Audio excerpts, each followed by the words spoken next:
ni Lino G neza na neza aho aje kuririmbira abarundi n'abarundikazi kuri stage neza na neza. Ni Lino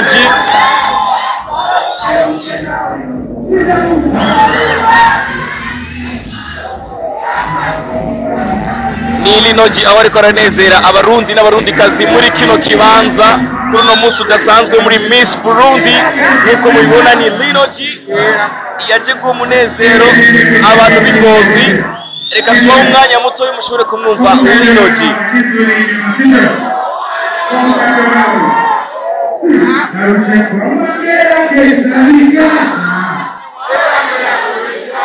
Turashobora kubereka inyuma abantu ukuntu baryohewe, bashobora kubona abantu ukuntu bahagaze, ukabona abantu ukuntu bahagaze inyuma, ukabona ukuntu baryohewe cyane, bose baririmba kuri Lino G. Ni umunezero udasanzwe ngaha Ingozi.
Ona no munezero udasanzwe mu ntara ya Ngozi, aho ubona abantu ni benshi cyane bariko baranezerwa na vibe ya Lino G.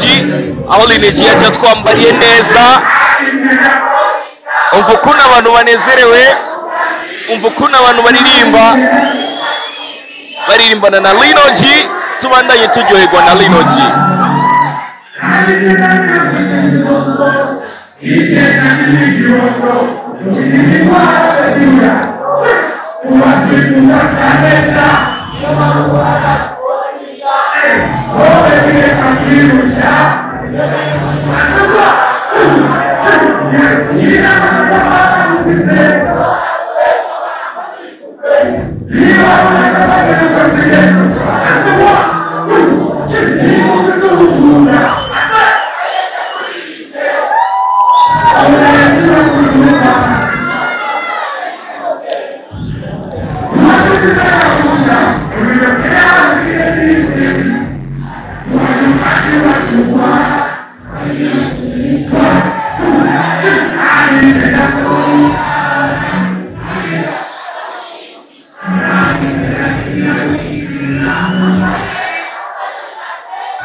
Yes, nkuko mubibona Lino G abandanya tunezera muri kino kibanza aho Miss Burundi 2025 Ingozi bashoboye gutumira Lino G, aho mu ntara ya Gitega bashoboye gutumira Melanin Boy, ariko uno munsi ni Lino G. Aho ubona abantu bose bashoboye guhagarara kugira ngo baryoherwe na Lino G. Nanje kapitene ndi hano kugira ngo ushobore kukwereka inkuru yose kuri kiragenda. Reka tubandanye na Lino G, reka tubandanye turyoherwa na vibes za Lino G. Twagiye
Yes, neza na neza nkuko mubona, reka tubereke inyuma kugira mushobore kubona ingene abantu nabonye baryohewe.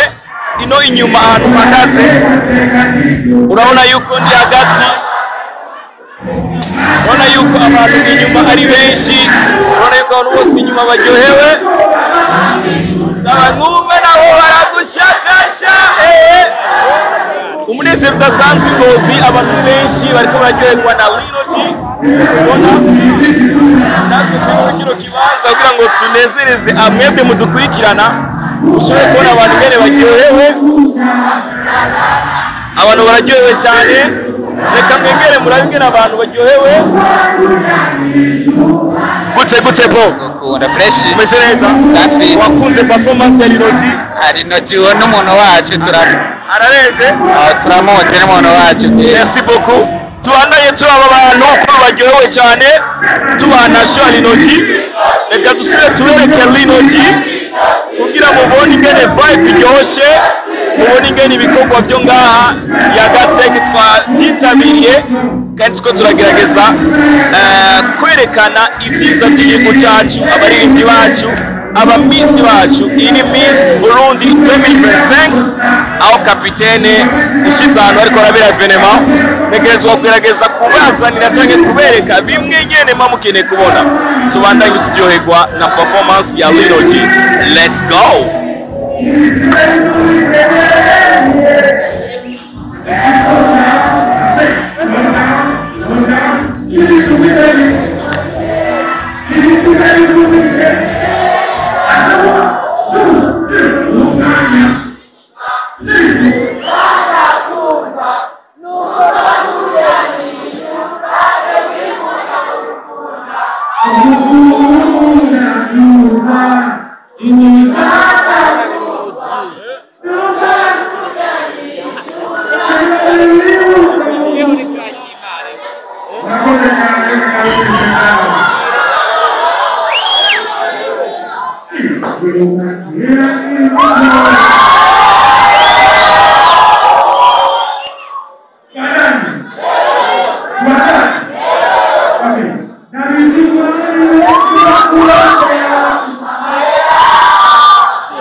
Yes guys, mko mibona ni Lino G abandanya kunezereza abantu bo mu ntara ya Ngozi bashoboye gushika hano honye.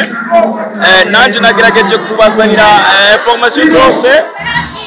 Reka dukurikirane indirimbo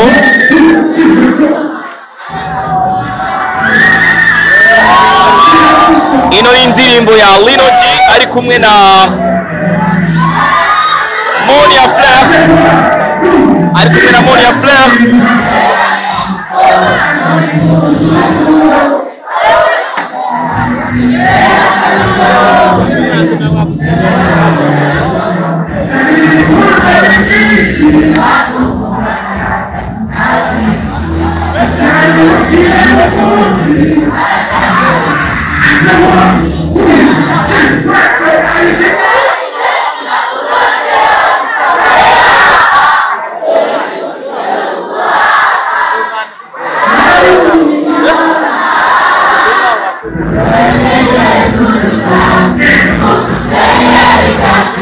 Yes, reka tubereke abantu uburyo bariko bararirimba barababanye ngo sigere baryohewe kuri iyo ndirimbo ya Lino G na Monia Flair.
Hola, hola.